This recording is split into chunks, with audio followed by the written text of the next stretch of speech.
नमस्कार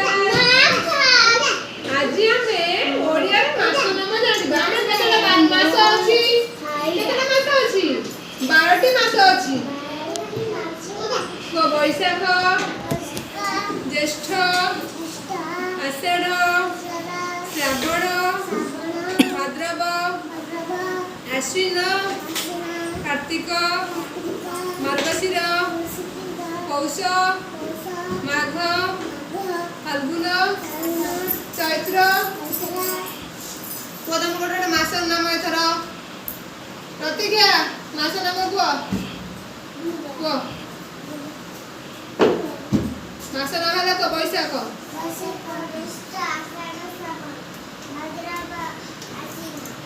कार्तिक मार्गशीर पौष माघ फाल्गुन चैत्र गोटे गोटे समझ गौतम को सागट मास नाम साई कुआ मास नाम जानी न एबे जो सुन रे कुआ तो मां तो ओपिला रे जाननो करबी कुआ बे हां मां तो ओपिला को समय कुआ सत्य